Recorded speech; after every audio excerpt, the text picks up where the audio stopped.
Okay. There's a number of questions here, some of which I'll have to shelve till the afternoon session where it will be more appropriate, because some of it will be answered by our speakers in the afternoon. So I'll start with the first one, and I'll answer this one. It is, what is the therapy of choice for a patient who had a 1.3 centimeter carcinoid removed during an acute appendectomy? The margins were clear, but the tumor invaded the mesoappendix. It was well differentiated, and all biomarkers have been negative for 1 year following the surgery. So, my answer to this is pretty clear from my point of view. And the therapy of choice is no therapy. Okay, this patient has been treated. Tumor has been removed, and the margins were clear, and the patient's been stable for a year after surgery. The patient should still be followed, of course, by hopefully a medical oncologist with expertise in the field. So the patient will still be monitored for any recurrence. But an appendiceal carcinoid discovered incidentally on surgery is usually, once it's resected in toto, is usually curative. Any comments on that? Sure. You know, when I was one of the slides, I think there's medication for that.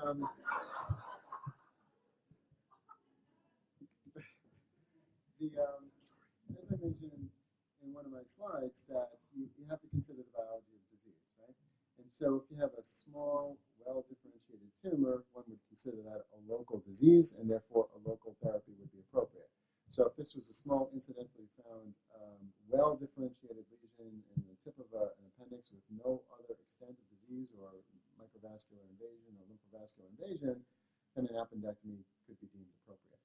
I would slightly argue a little bit that if this person had mesenteric extension of their disease, that the standard for other tumors like appendiceal adenocarcinoma would be doing a right colectomy with a wide mesenteric resection.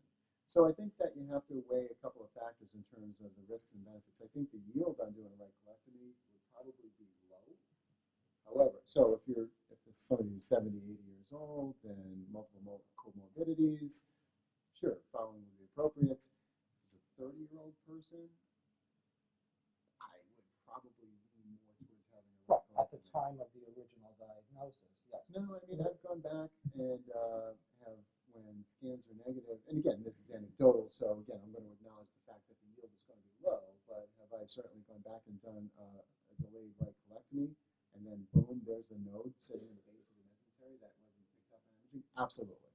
So, you know, it's a risk-benefit situation. The yield is going to be low in a young, healthy person with mesenteric extension, as you mentioned.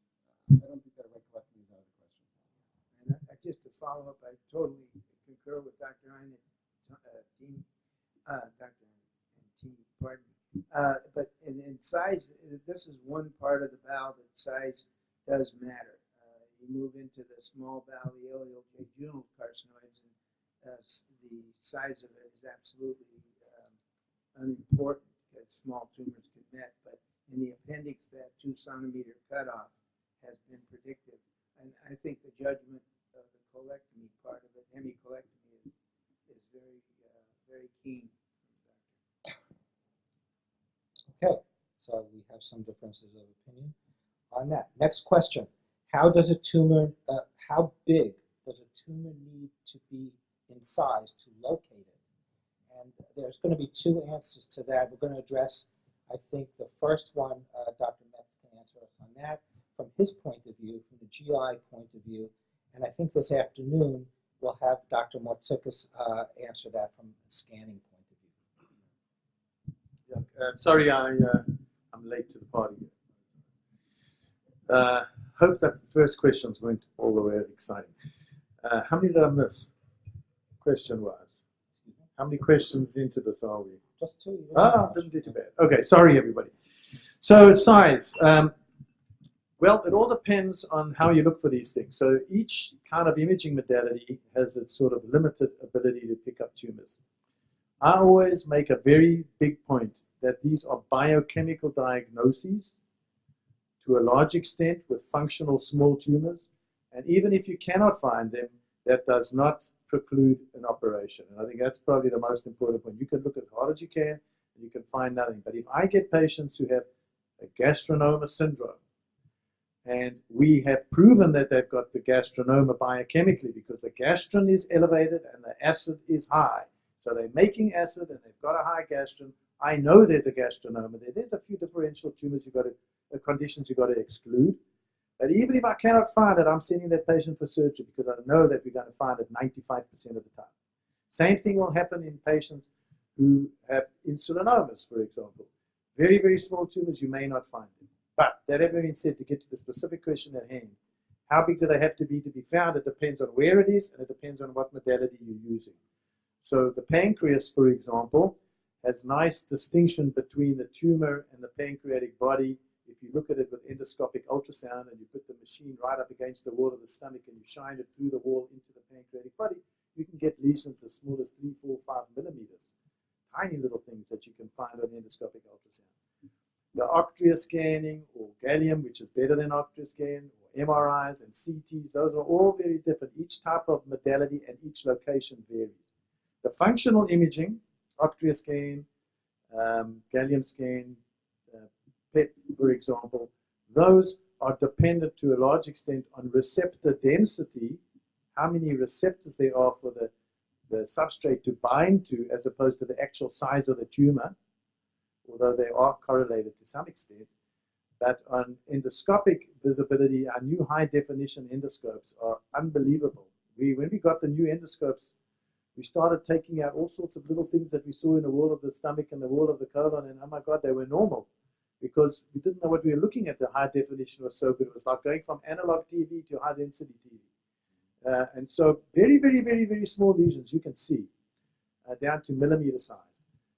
Again, dependent on the background and dependent on receptors. Dr. Ainati, question for you. How can a physician tell if a tumor is primary or not?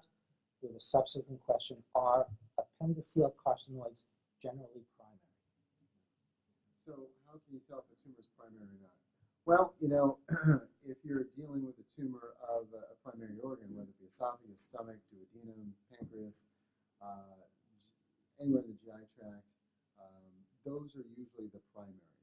When you have tumor that's, say, in the mesentery of which is the blood supply and where the lymph nodes are of the intestinal tract, those are usually spread from somewhere else, usually some part of the GI tract. So oftentimes you may find the metastatic deposit first, which happened last week, and we then look at the distribution of intestine of where that, say, lymph node would be in the mesentery, and then oftentimes we'll be able to find the primary.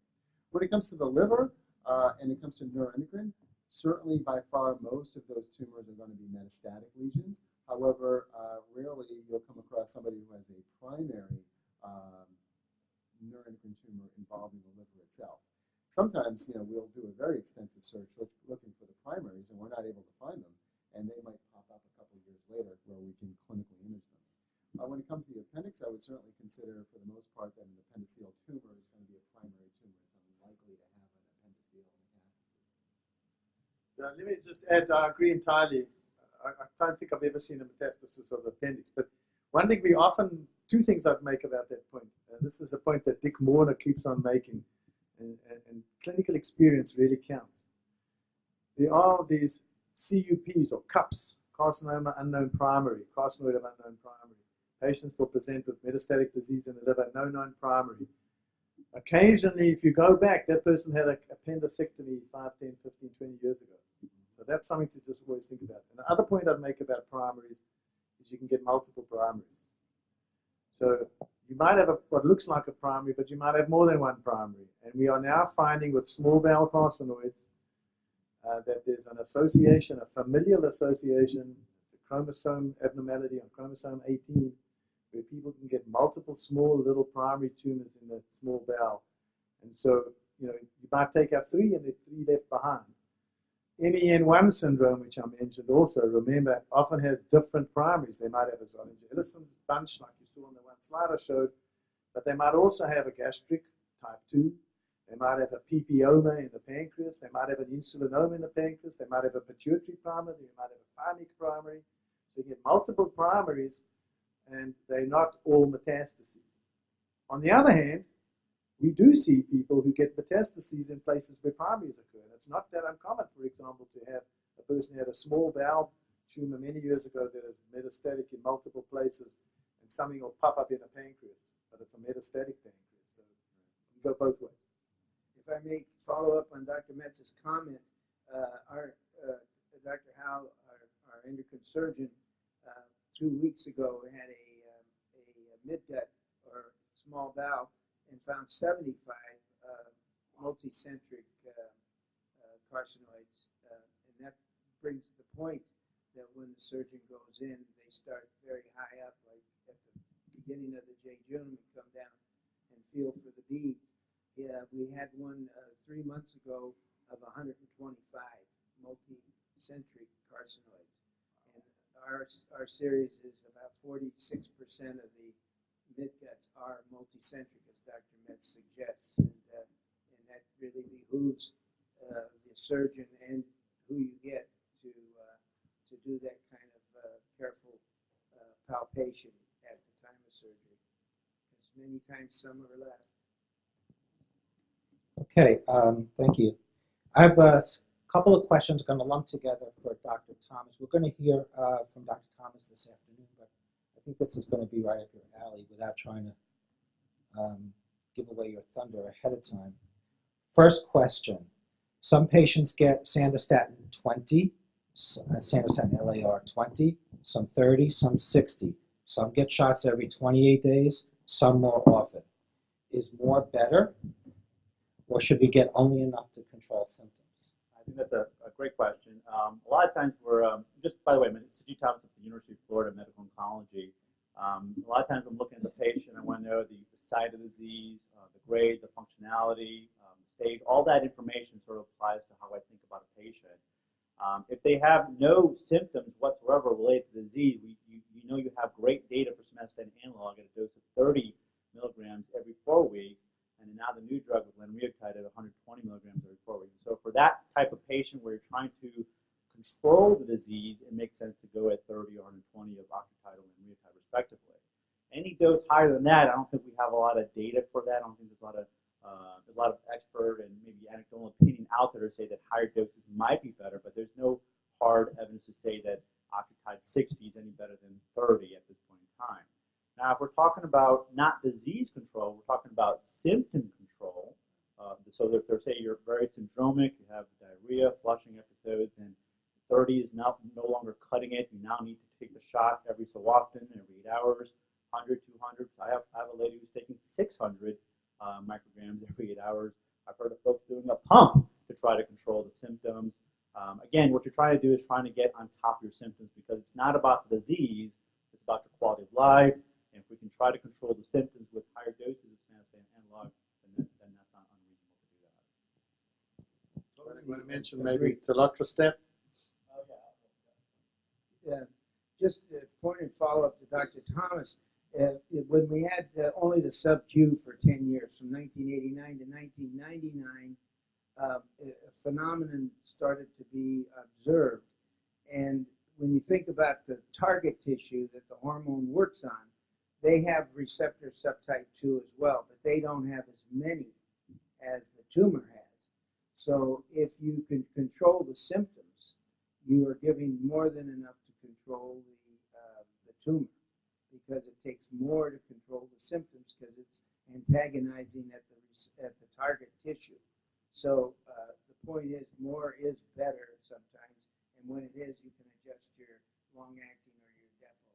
Just another follow-up, as we've mentioned, telotrestat, which I'll talk about in my talk. It's a relatively new drug that helps inhibit the conversion of tryptophan into serotonin. Serotonin sort of drives the diarrhea and flushing. There's a new drug that's currently in clinical study that can actually inhibit that conversion of tryptophan into serotonin, and I'll mention that in my talk. So let me just emphasize the point that Tom made. More may be better when you're controlling symptoms. Okay? And if you're using it to control symptoms, the secondary beneficial effect is to control tumor growth, which is not necessarily dose dependent when you get above 30. Follow-up question to that for Dr. Thomas: can sandostatin LAR 30 be administered for many, many years without any other medical consequences? Okay, which is a terrific question. Yeah, I definitely have folks who are on years with therapy. I'm sure probably decades on therapy. Some of the long-term effects that I see from octreotide therapy in the long term, and one well-known one is a pancreatic insufficiency, where this drug can suppress your pancreas from making enzymes that help break down the food. Your pancreas is constantly making enzymes to break down the carbs, the proteins, the fats, and so if you're taking octreotide regularly for a very long time, it can suppress that exocrine function of the pancreas, and that could lead to a different kind of diarrhea, this fatty, oily type of diarrhea. I'm sure the GI folks kind of see that a little more often.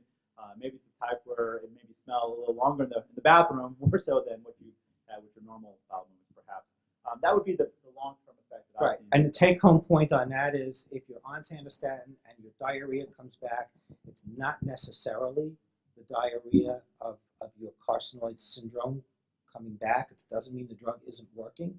You have to go through the quality of the diarrhea and the symptoms, etc., and you may just simply need some replacement pancreatic enzymes to control that. Other long-term side effects of sandostatin can be thyroid insufficiency. I do test my patients for thyroid function every 3 months.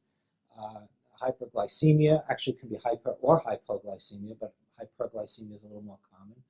And it can, if a patient is a pre-existing diabetic or pre-diabetic, it can exacerbate the disease. And of course, gallstones. And if you're lucky enough to have your gallbladder taken out at the time of surgery, then that of course lessens the eliminates gallstones, but you can still get sludge, and that can be just in follow-up. Absolutely. In terms of the thyroid, it's a known mechanism that not only is growth hormone suppressed with somatostatin, but the TSH, which drives the thyroid function, is also naturally inhibited. And one of the things you have to be careful of when you order thyroid tests, you order the TSH and the free T4, but you need to look at the free T3, because almost always that's the one that's inhibited, and that's the one that is associated with biologic function. The other thing regarding the enzyme replacement is point on, because I think we've seen over time of 10 years that that's one sustained phenomenon where the meal-related enzymes are not released. And there's the animal enzymes. Many of you are taking pancreolipase, and David could speak to this. But there's a vegetable enzyme that's kosher. It's called Digest Gold. You can get on the website. And we're using the pineapple papaya chewables, 4 to 5 before each meal. They're palatable. You can buy a bucket of them from Walmart or GNC stores and take them with you when you're eating kind of high-fat component meals. But they work very, very well. People sometimes prefer it over the animal enzymes like Creon or Viocase or Zenpep. One other point that's really difficult to separate out is diarrhea, as you've heard, is not always carcinoid syndrome. And in fact, people who have other causes for neuroendocrines or non-functional neuroendocrines who are not treated have reason to get diarrhea from a variety of causes. So there are things that I mentioned that you need to think about. Number one, the easiest thing is antibiotics. So octreotide retards motility in the bowel. So it really gives you what's called an ileus, paralysis of the bowel. People get non-specific just discomfort. And you don't want to stop this drug because it really helps. But if you have dysmotility or poor motility in the bowel, the bacteria that live in our bowel multiply. And so you can get bacterial overgrowth, which is a common cause of diarrhea. In fact, we've developed a lot of studies now. People are very interested in what's called the microbiome, the bacteria that live in our bowel. There are 10 times more bacteria living in your bowel than you have cells in your body. Isn't that amazing? It blows my mind. So there's zillions and millions of bacteria that we're all living with. And if we change the motility in our bowel, those bacteria enjoy it. And every time you feed them, They get up and they run around and you get diarrhea and you get cramping abdominal pain. So the first thing to think of is bacterial overgrowth, which you can test for or just treat because it's easy. If you're a non-absorbable antibiotic, see what it does. The next one is the people that have the small bowel and right hemicolectomy surgery who don't have normal circulation of bile acids. And so those bile acids, which would normally get absorbed in the small bowel and circulated again, end up getting delivered to the colon.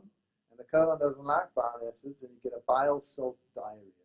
So you can block that with a medicine called cholestyramine, which is normally made to release to low cholesterol. But cholestyramine is great for binding up bile. Important, if you're on cholestyramine, don't take it with any other medicines because it's going to prevent the absorption of that medicine, and don't take it with your food because you're not taking it for cholesterol binding. You're taking it to bind up the bile. You take it between meals. And that's easy, another way to deal with diarrhea. Then if those don't work, I always go to pancreatic enzymes, as we've just discussed, because pancreatic insufficiency is common, either because it's been operated on and or because you're on octreotide, which dries up all secretions.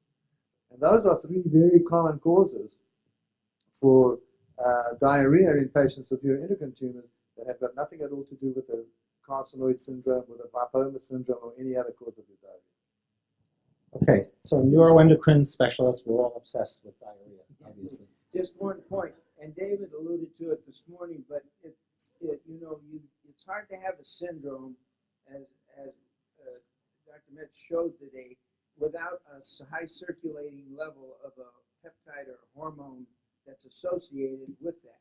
For instance, gastrin, high gastrin, and high acid with ulcer disease, too much insulin with profound hypoglycemia. The same obtains with the mid-gut ileal tumors. And these are, in the hormone we've been talking about and has been sort of in the closet for many years is serotonin.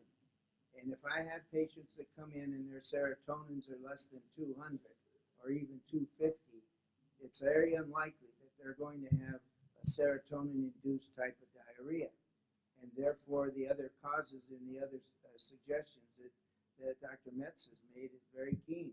But you have to have a high level to have a syndrome. And serotonin in the last 8 years, since the paper in 1984, all the big labs can do serotonin very well. And they can keep it and measure it. And there's at least 4 labs in the country that measure it very reproducibly. And for midguts, that's absolutely a marker that tells many stories, especially as you go forward with your treatment. Okay, we're going to use that as a segue onto the I next. just got a Sure. diarrhea comment in because I'm the GI surgeon here, and of course, we're all obsessed with diarrhea and stool. One, in terms of this, if there is pancreatic insufficiency, there are some things like papaya that have natural enzymes. But if you truly have pancreatic insufficiency, you really need pancreatic enzymes. And they are a porcine product. So you mentioned it being a kosher issue. And generally, if you talk to your rabbi, and it's a medicine for a medical reason, that's all off the table. So generally, that hasn't been much of an issue from that point of view. If you have ever had any antibiotics for whatever reason, that can change your bacterial flora. And so again, me working in a hospital filled with CRE and MRSA, I eat yogurt every single day. So yogurt, active culture yogurt is good, but there's also probiotics. But remember, there's 2 types of probiotics. There's bacteria and there's yeast probiotics as well. So the yeast one, so that one oftentimes gets overlooked. So something like Florastor, if you're having an overgrowth problem, is a good idea. When it comes to the bile acids, absolutely. Even if you have a cholecystectomy, you can have an osmotic diarrhea from fast transition of bile acids to your colon, which your colon doesn't like. And so generally, we'll start off with something like Pepto-Bismol, something easy like that. And if that cooks, it'll work. But then if that fails, then we'll generally go to Questran, which is a gram 4 times a day. But if you really need to know, there are things that we can measure. We can measure the amount of fat. We can measure the amount of enzymes in your stool to actually tell you if you're malabsorbing or not. But if this is a diarrhea, and then by the way, think about stevia too, right? We're all on this low carb thing, right? We do Splendor stevia. Stevia definitely gives you osmotic diarrhea. So if you're having 5 stevia per coffee 10 times a day, you might get a little diarrhea. So, but if you are outside the normal range of long-acting octreotide, lanreotide, generally what drives symptoms, or oftentimes what drives symptoms of diarrhea, is liver disease. And so is there an opportunity for liver-directed therapy to try to debulk that disease to help with those symptoms? So that's the question that needs to be asked. Thanks. Okay. So that basically answers our next question, which is, does the fact that you have multiple diarrhea, quote unquote, accidents mean the tumors are proliferating or growing? And the answer is clearly no, not necessarily. Question for Tom, our historian. Okay. Many organizations are now using the term NET instead of carcinoid. My understanding is that carcinoids were a type of NET. Are the two terms interchangeable now? So maybe a little clarification on the nomenclature. So in 1907, Obendorfer described, as David pointed up, the carcinoid is the German word for carcinoma-like syndrome, because the cells looked normal, but they were migrating, and so he coined the term carcinoid, which for 100 years carcinoid included all of what we now know as neuroendocrine tumors of the different systems. In the year 2000, I have a picture of Solskjaer. He convened the World Health Organization of pathologists in the year 2000, and they separated, they termed the cell that gives rise to the tumors neuroendocrine cell because of their common property, and then they broke down where the neuroendocrine tumors can arise. Carcinoid is now one of the neuroendocrine tumors in the neuroendocrine tumor system. Carcinoid of the lung and carcinoid of the midgut are the two valid carcinoids.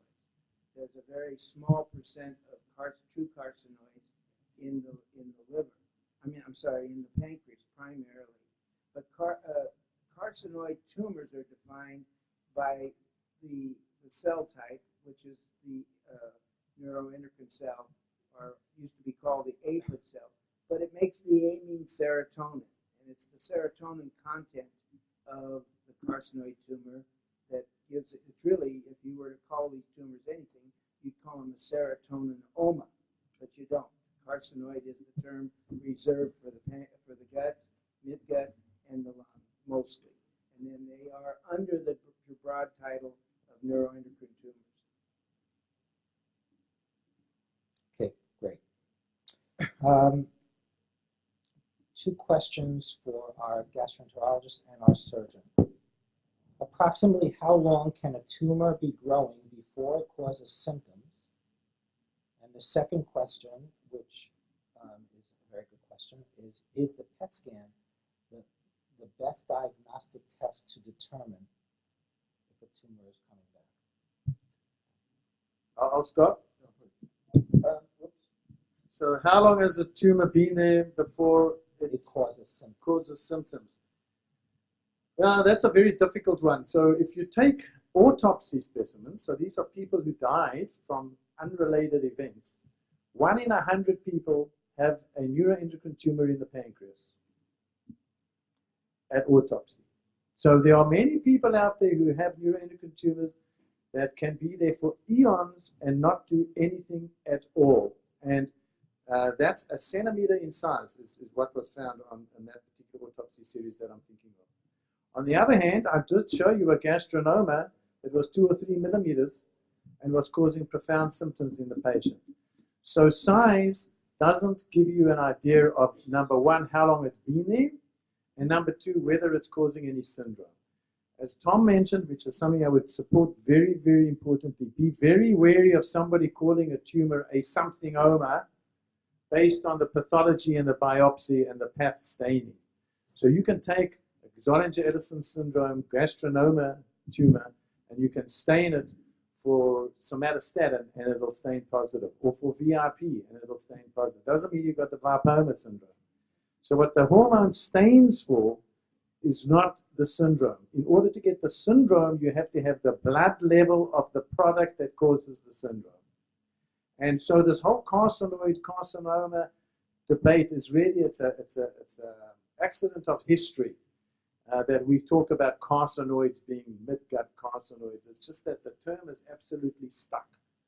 But carcinoid really just means like a carcinoma. But if you're a pathologist and you look at a neuroendocrine tumor under the microscope and you just see tumor, sometimes you can't tell the difference between a carcinoid of the small bowel, a carcinoid in the pituitary gland, or a carcinoid in the thyroid necessarily, because they look the same. And they may stain for all sorts of different things. So size doesn't make that distinction, and duration of disease is very, very, very variable. When it comes back, biochemical testing is the way to do it. So my approach is if I can show that somebody has had a small tumor resected, and whatever tumor marker I'm using to monitor them is repeatedly negative, and there's no evidence of disease on imaging, I don't do imaging. It's the biochemistry that's going to tell me this tumor is coming back. And if suddenly the biochemical marker goes up, then I'll look for imaging. So imaging might be very helpful, but you can scan people to death. You know, you've got to be careful about just testing and testing and testing and testing. There's the radiation risks, number one. And number two, there's the anxiety of getting this test done all the time when you know this is a very slow-growing tumor that's not necessarily going to change. So I use biochemistry. If I have no evidence of disease, I use biochemistry to determine my next scan. Perfect. I totally concur. Absolutely, and my patients in the room know that I'll do the blood tests and on a regular interval for my patients, but I'll be very reluctant to send them for scans unless something pops up that prompts me to do that. Okay. Yeah, no, I would agree completely. You know, you're asking how long will it be before a tumor develops symptoms? Well, it depends on the biology of the disease. It depends on the biology of the tumor. Is it a secretory tumor or not? And again, we can have 10, 15 centimeter tumors in the tail of your pancreas and you not know it's there, and it's been there for a long time. And as you mentioned, you can have a 2 millimeter insulinoma and bottoming out your blood glucoses pretty quickly. So again, it's not like pancreatic cancer where there's a fairly consistent biology of disease. There's such a wide variety of biologic activity and growth rates that it would be hard to answer that question. Right. And there also, was another question about is PET scan the best scan? Well, let me just, before we go on to that, when we talk about symptoms from this disease, there are really two distinct categories of symptoms. One's going to be the biochemical activity of the disease and what it produces, the peptide production, the hormone production, etc. And then there's going to be symptoms that could be produced by the bulk of the disease.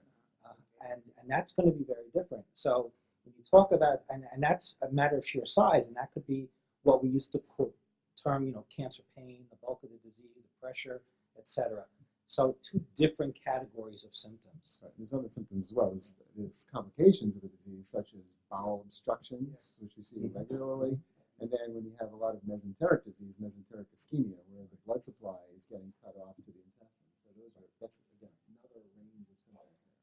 Okay, so PET scan. Run-of-the-mill FDG glucose PET scan, in my opinion, really doesn't have a place in neuroendocrine tumors. You guys feel any different? Okay, well, if I could just, there's a caveat. It's developing, and I totally agree. When FDG was first described in 15 patients with neuroendocrine tumors, it came away saying it was of no value, and that really, I think, hurt the field of FDG PET because it looks at the speed, if you will, or the metabolism of the tumor, whereas the gallium DOTA talk, the gallium PET scans that you're hearing about, looks at the functional aspect, the receptor itself on the tumors. But data is now developing, and there's 3 French articles on the PET where they give a value. It's called the max SUV, and they are saying now that a max SUV in a neuroendocrine tumor of 4.5 or greater, and it's an absolute number because it's quantitative. PET scans quantitate either the receptor or the speed of the tumor, that those might be better served with a more aggressive approach of therapy, like chemotherapy. Well, is that dependent on the Ki-67? It does and it doesn't. There's 2 things. There's the Ki-67 of greater than 20, which puts it into a grade 3 category. In which case a PET scan might be more helpful. Would be helpful, and also 48% of a high grade 3 up to 50% will express the receptors. And when you have the receptors, you also have the ability to use octreotide with the Hal says maybe a more aggressive approach to chemotherapy. So you don't want to throw the baby out now with the bathwater, because in now a lot of centers are doing both an FDG PET with the higher grades with the gallium-68, and that gives you wonderful information. The only other comment it would be regarding the time before they become manifest. Arthur Vinnick has shown, or always used the table, which talks about 7 to 8 years on average. But remember what David said this morning, 80% of the neuroendocrine tumors have that very special receptor. And when you have the receptor, that means that your own body is protecting the growth of it with somatostatin. So I tell my people the good news is your tumor has been slowed because your body has slowed it down with the hormone somatostatin, and that's why it's grown just slowly. The bad news is that hormone has kept the tumor from growing and hasn't been clinically manifest. So I mean, your own body it's directly related to what your own hormone can do to keep the thing from proliferating. And then when they start getting bigger and bigger, then they become manifest. Okay, I just want to keep moving because we have a limited amount of time. One quick question that I think has already been answered, but I'll do it again. Are somatostatins used with peanuts? The answer is yes. And can somatostatins be used concurrently with Sutent? And the answer is yes. Okay. Let's go on to Tom. I want you to do this quickly because we do have one more category to go, but this is right up your alley, okay? My own. I'm going to rephrase this. Can CEA be used as a surrogate marker for patients where all other markers are negative? And the corollary to that is, when do we get concerned about markers? Just at the high end of normal range, 10% over normal range, or double, etc.? What is your threshold? So I want David to weigh in on this. The CEA is almost, that would obviously apply mostly to the intestinal, I would think, the intestinal neuroendocrine tumors. I can't speak to pancreatic, and David could speak to that. It's hard to explain. The radioimmunoassays have upper limits of normal, but those upper limits of normal really represent 2 standard deviations above the mean. That's how all commercial assays are reported. But given that, there's a third deviation wherein beyond it, slightly above it is normal. So it's a very difficult question. With pancreastatin, it should at least double. With serotonin, the marker is absolute. 200 nanograms is what we all have the high limit on. So anything above 200 nanograms usually means there's an abnormal amount circulating. And with insulin, it doesn't matter the level. If you have an inappropriate release of insulin and low blood sugar, that's inappropriate. So insulin can be just a little bit up, but if it's up at the wrong time and you have low blood sugar, it's abnormal. And that's the way you kind of have to look at the assays. Anything above their 2 standard deviations means something. But in the case of CGA, there's multiple things that can affect chromogranin A. CEA, David, can you speak to that? I don't measure. Absolutely. Too many Davids. David A, David B. We're all beloved here. So the CEA. So generally, for a well-differentiated neuroendocrine tumor, they generally are not going to secrete CEA. However, the more or the less differentiated a tumor becomes, or if you have a carcinoma with neuroendocrine features, they can secrete CEA. Typically, as we all know, the typical tumor marker for a neuroendocrine tumor is a chromogranin A.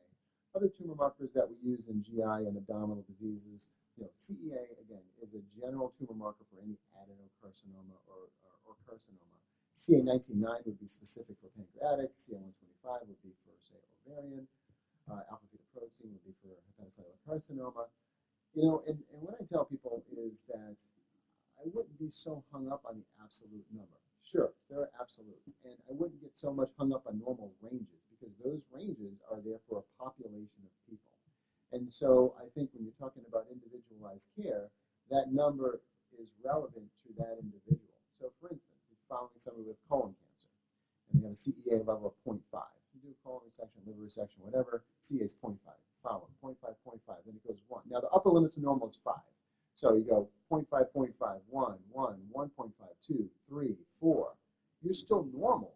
But for that individual, that's a change in their CEA level, which could be a sign that there may be recurrent disease. So I would think of the same thing in terms of CA19-9. That's the number that bounces around a lot. CEA for sure, that's a fairly consistent number. It's generally low, and again, hard to elevate in neuroendocrine. And I would also view the same way as chromogranin A, is looking at the differences in the number for that individual over time. Okay, I'm going to have to move on. I just want to say that I agree wholeheartedly. I look at, for me personally, I like to look at trends, and trends are very important, especially in a disease that, you know, is basically relatively slow growing. So I want to be sure of what the number is, and I want to see trends. As far as the CEA is concerned, I don't know why this particular patient's doctor did a CEA, if they were looking for something else. CEA is not an approved screening test, so you're not going to do it to look for a colon cancer. So I don't really know why it would even be done in this case. It's not a test that I generally do for neuroendocrine tumors. Just to comment on trends, I think it's so important. So if you're getting labs done outside at your own area, keep it with the same lab and look at the trends. It doesn't, because many times people get a value like chromogranin A from one lab, and it's totally different from another lab, and it causes a lot of concern when it really shouldn't, because each lab has their own normal range. But looking at the same lab and the trends is very, very important. It gives you a lot of information. Okay, last question. I strongly agree that surviving a neuroendocrine tumor takes an interdisciplinary approach.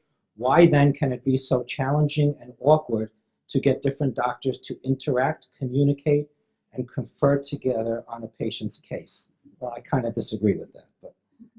Oh, I don't. I think that's a very big problem. It's American medicine at its best. You know, we ask what we get for, and this is an issue. Our whole healthcare system is very difficult to navigate. I mean, one of the major people on my multidisciplinary care is a patient navigator. It's an important role. You need a nurse navigator. You need somebody to deal with all these insurance companies. I was just talking, which is why I was late here. What often we have is you can get your CAT scan done at one hospital, but your labs are getting done at another hospital, and the doctor you want to see is at a third hospital, and their medical records don't talk to one another. This is unfortunately what we have in the United States, and we are all to blame. We, meaning the patients, the public, as well as the doctors. We created this whole system, and we have to live with it. I think if you have a captain of the ship who's willing to take that extra step and do that for you, it can be done. Further, the follow-up question and the final question is, personalized care has been emphasized. How do we change the medical landscape given the constraints of insurance companies? And the answer is sitting right in this room. You talk to Marianne, and you talk to her husband, and you get involved with NCAN, and that's how it's going to change. It's only going to change from patients acting on their own behalf and getting the system to change, I think. For us doctors on here, we've all been frustrated with dealing with insurance companies and with the government and getting things done because they tend to exclude us from decision making more than they include us. And that's been a problem, and I hope that'll change, but I don't know. Patient advocacy, I think, is really important, and I would say organizations such as this really are essential. We set up our interdisciplinary groups. We really need support to actually make these sort of things work. So that's why this is such an important conference for me. If I didn't get to any of your questions, I'm sorry, but there will be another question and answer period at the end of the afternoon session, which will address some of the questions I didn't get to. Thanks very much. Thank you to our panel.